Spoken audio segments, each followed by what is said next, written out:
If you think you're lazy, you're probably wrong. Procrastination is almost always an emotional problem, not a character flaw. And today, I'm going to prove it to you. We're going to dismantle this idea that you're just unmotivated and show you what's really happening inside your brain when you put things off. More importantly, I'm going to give you 3 powerful, science-backed tools that you can start using today to stop procrastinating for good. So, what is procrastination really? It's not about being lazy, and it's not even about poor time management. At its core, procrastination is an emotional regulation problem.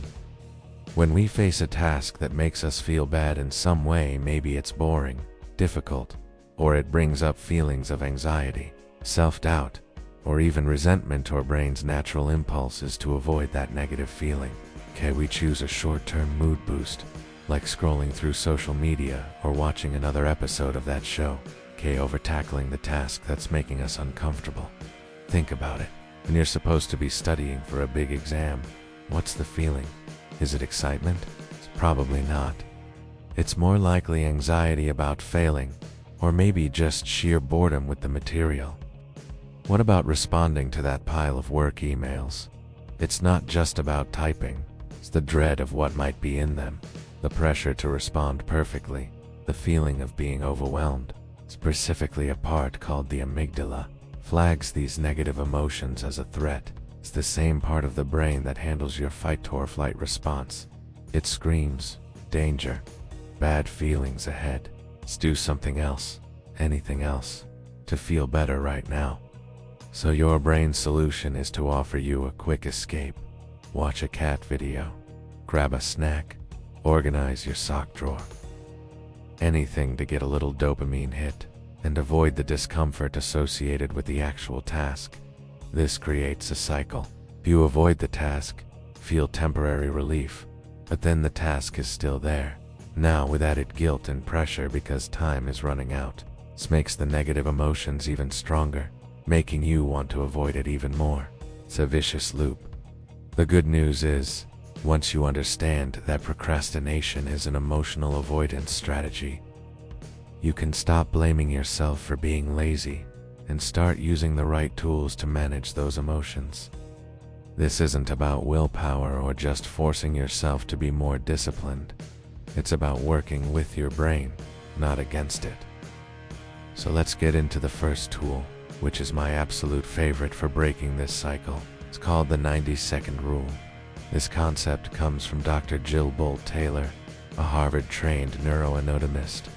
She discovered that when an emotion is triggered, the chemical process in our body that causes the physiological feeling, the racing heart, the tight chest, the pit in your stomach lasts for only about 90 seconds. After that, any continuation of that feeling is because we are consciously or unconsciously choosing to re-engage with the thoughts that keep re-triggering the emotional loop. This is a game changer. It means that the initial wave of overwhelm or anxiety you feel when you think about a task is temporary, so you can outlast it. So, the 90-second rule for procrastination is this: commit to working on a dreaded task for just 90 seconds. That's it. 1.5 minutes. Anyone can do anything for 90 seconds. Why does this work so well? First, it's such a small commitment that it bypasses your brain's threat detection system. Starting a 2-hour study session feels huge and threatening. But studying for 90 seconds, that feels ridiculously easy. There's no fear, no overwhelm. Second, it allows you to ride out that initial wave of negative emotion. You start the task, feel the dread, but you tell yourself, it's just for 90 seconds. By the time the 90 seconds are up, that initial chemical surge has likely passed. And what you'll often find is that once you've started, the hardest part is over. Newton's first law applies to productivity too. An object in motion stays in motion. Starting is the biggest hurdle, and the 90-second rule makes that hurdle incredibly small. Let's say you need to clean your messy kitchen. The thought, is overwhelming. Instead of thinking about the whole project, just say, I'm going to put dishes in the dishwasher for 90 seconds. Set a timer. Go. When the timer goes off, you have a choice. You can stop, and that's a win. You did what you said you would. Or, more often than not, you'll find that you're already in the flow and you just keep going.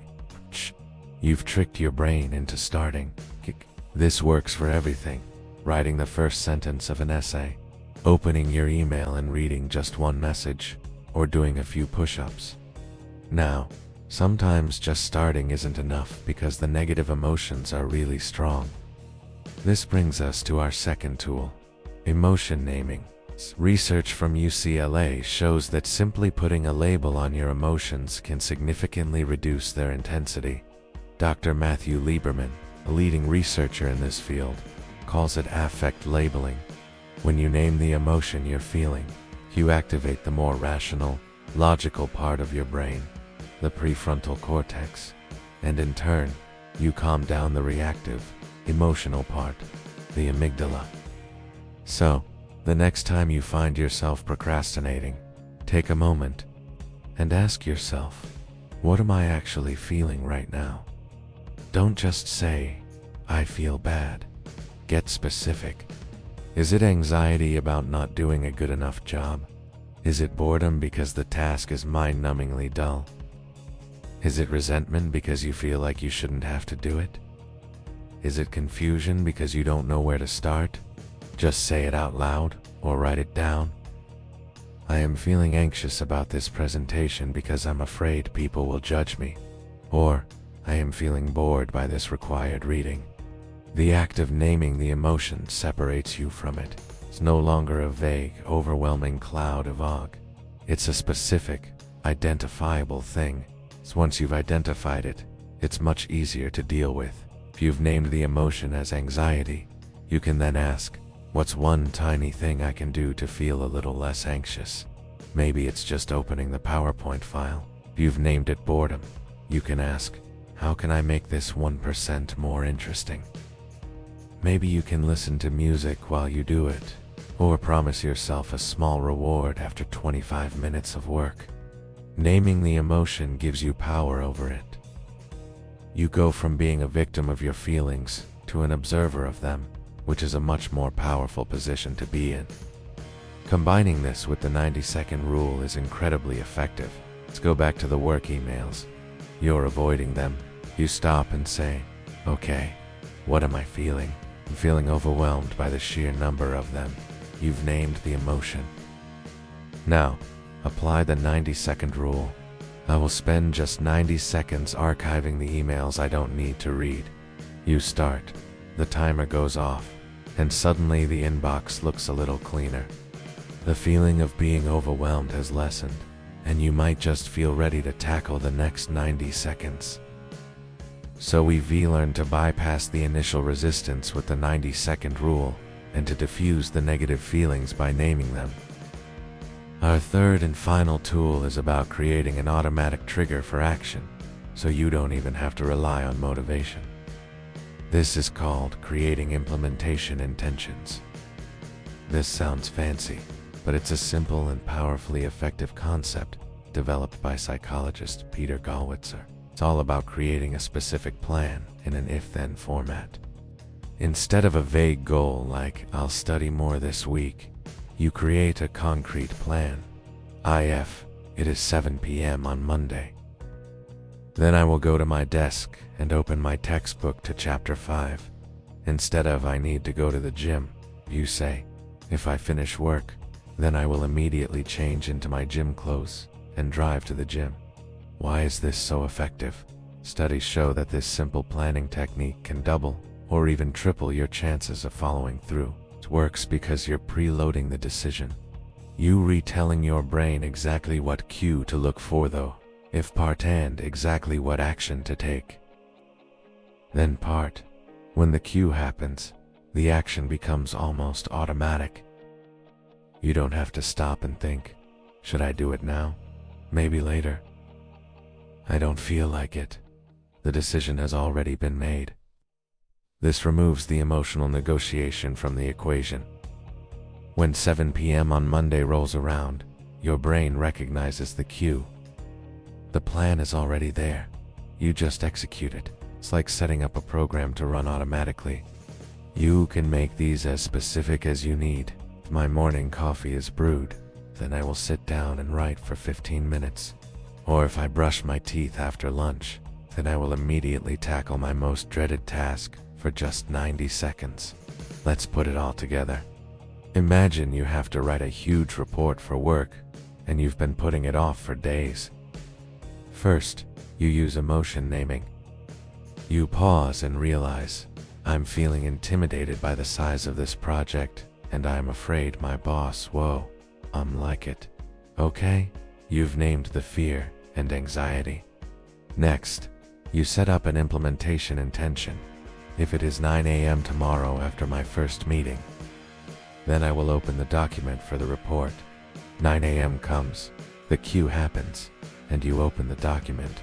Immediately, that wave of anxiety hits. Now, you use the 90-second rule. You tell yourself, I'm just going to write the title and the first heading. That's it. It's just 90 seconds. You start typing.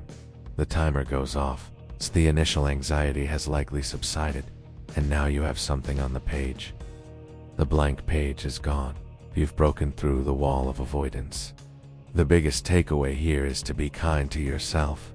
You are not lazy, broken, or undisciplined. You're a human, with a brain that is hardwired to avoid pain and seek pleasure.